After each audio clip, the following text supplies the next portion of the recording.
If the work done by a body on application of a constant force is directly proportional to the distance traveled by the body।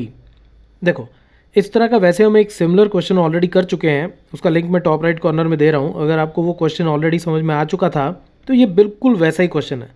देखो, इसमें वो क्या कहता है कि the work done by body, कहता है कि किसी एक बॉडी की तरफ से जो भी वर्क किया जाता है वो डायरेक्टली प्रोपोर्शनल होता है distance travelled by the body on the application of a constant force. के आप इसको ऐसे मान लो, let work done is equal to say Y. ठीक है, मैं इसको वाई मान लेता हूँ। मुझे नहीं पता कितना हुआ है तो मैंने एक वेरिएबल ले लिया वाई, मैंने बोल दिया इतना वर्क हुआ। और उसने जो डिस्टेंस ट्रेवल किया, तो डिस्टेंस ट्रेवल्ड जो है इसको मैं मान लेता हूँ say let distance travelled is equal to x. ठीक है, तो वो कहता है कि y जो है वो डायरेक्टली प्रोपोर्शनल है x के। डायरेक्टली प्रोपोर्शनल है x के कहने का मतलब ये है कि जैसे जैसे मैं डिस्टेंस ट्रैवल करता जाऊंगा वैसे वैसे मेरा वर्क और ज़्यादा होता जाएगा, और जैसे जैसे मैं वर्क और ज़्यादा करता जाऊंगा वैसे वैसे मेरा डिस्टेंस ज़्यादा ट्रैवल होता जाएगा। ठीक है, लेकिन साथ में ये भी कह रहा है कि मैं एक कांस्टेंट फोर्स भी अप्लाई कर रहा हूँ, तो कांस्टेंट फोर्स को मैं k मान लेता हूँ। ठीक है, तो y इज इक्वल टू के एक्स, तो k मेरा क्या हो गया, k इज कांस्टेंट फोर्स। ठीक है, कांस्टेंट फोर्स अप्लाइड। तो इस तरह की साइंटिफिक इक्वेशंस जब हम लिखते हैं तो उसमें नॉर्मली हम लोग कांस्टेंट को a b c की बजाय k लिख देते हैं। ठीक है, तो k मेरा क्या हो गया, कांस्टेंट फोर्स। अब वो क्या कहता है, express this in the form of an equation in two variables, तो वो मैंने पहले ही लिख दी। ठीक है, x एक वेरिएबल, y एक वेरिएबल, और k जो है वो कांस्टेंट है, फोर्स हमें कांस्टेंट दी गई है। ठीक है, तो ये एक लीनियर इक्वेशन हो गई इन टू वेरिएबल्स। ठीक है, लीनियर इक्वेशन क्या होती है, जिसकी डिग्री 1 हो, तो इसकी डिग्री, इस इक्वेशन की डिग्री 1 है, तो ये लीनियर इक्वेशन हो गई। उसके बाद वो क्या कहता है, and draw the graph of the same by taking the constant force as 5 units. वो कहता है कि ये जो इक्वेशन है इसमें आप क्या करो कि कांस्टेंट फोर्स जो है उसकी वैल्यू ले लो आप 5। So consider k is equal to 5। तो k को अगर मैं 5 पुट करूंगा, दिस इंप्लाइज मेरी इक्वेशन क्या बन जाएगी, y is equal to 5x।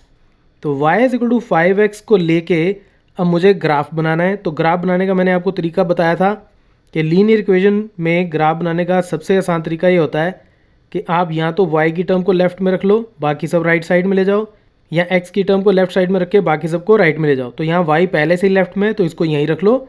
उसके बाद आप इस तरह से एक टेबल बनाओ और उस टेबल में यहाँ रखो आप x, यहाँ y, और मिनिमम 3 वैल्यूज़ लो। और मिनिमम 3 वैल्यूज़, अब जैसे राइट साइड में मेरे पास x है तो मैं x की वैल्यूज़ ले लेता हूँ, पहले 0 ले लेता हूँ, फिर 1 ले लेता हूँ, फिर 2। ठीक है, तो इस इक्वेशन में अब पहले मैं x को 0 पुट करता हूँ, let x is equal to 0, this implies y is equal to कितना आ जाएगा, 5 into 0 which is equal to 0। तो मेरे पास सबसे पहले x जब 0 है तो y कितना हो गया, 0। दूसरे में let x is equal to 1, तो x को जब मैं 1 पुट करूँगा तो y कितना आ जाएगा, 5x। तो 5 into 1 which is equal to 5, तो y मेरा आ जाएगा 5। और जब मैं इसमें let x is equal to 2, this implies y is equal to 5 into 2 which is equal to 10, तो y मेरा कितना आ जाएगा, 10। तो एक पॉइंट मेरे पास आ गया 0 0, एक आ गया 1 5, एक आ गया 2 10। तो अब इसके बेस पे मैं ग्राफ ड्रॉ कर लेता हूँ। तो ये मान लो मेरे पास ग्राफ है, तो 0 0, तो ये पॉइंट मेरा 0 0 हो गया। ठीक है, फिर 1 5, ये हो गया 1, और ये यहाँ पे मेरे पास आ गया 5।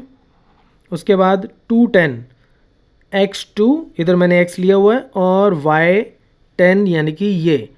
अब अगर आप देखोगे तो ये तीनों एक लाइन पे आने चाहिए। ठीक है, इन तीनों पॉइंट्स को जब मैं ज्वाइन करूँगा तो ये तीनों एक स्ट्रेट लाइन पे लाई करेंगे।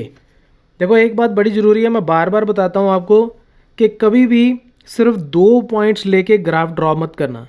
हालांकि सिर्फ 2 पॉइंट से लाइन तो बन जाती है, लेकिन जस्ट इन केस एक भी पॉइंट आपने गलत कैलकुलेट कर लिया तो आपकी लाइन टेढ़ी बन सकती है, गलत बन सकती है।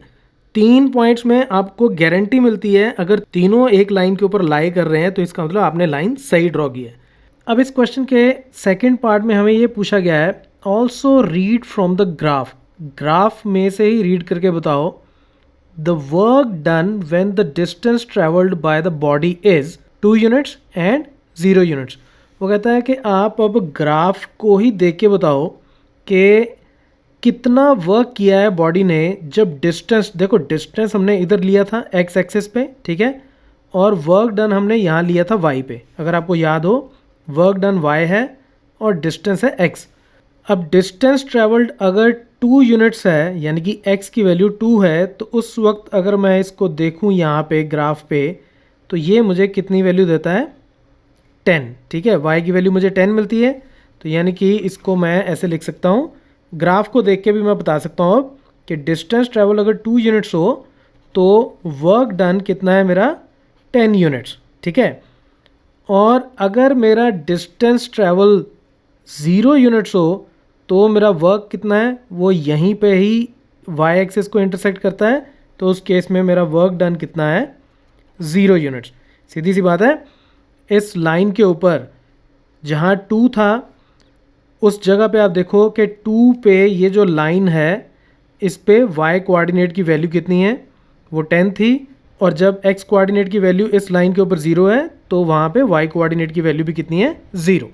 अब लास्ट में मैं एक बार फिर से आपको बताता हूँ, देखो कि ये जो डायरेक्टली प्रोपोर्शनल था, इसका मतलब क्या था कि जैसे जैसे x की वैल्यू बढ़ रही है वैसे वैसे आप देखोगे तो y की भी वैल्यू बढ़ रही है। यहाँ दूसरी तरफ से आप कह लो कि जैसे जैसे y की वैल्यू बढ़ रही है वैसे वैसे x की वैल्यू बढ़ रही है, तो इसको बोलते हैं directly proportional. Okay, so that's it from this tutorial, keep watching math mafia.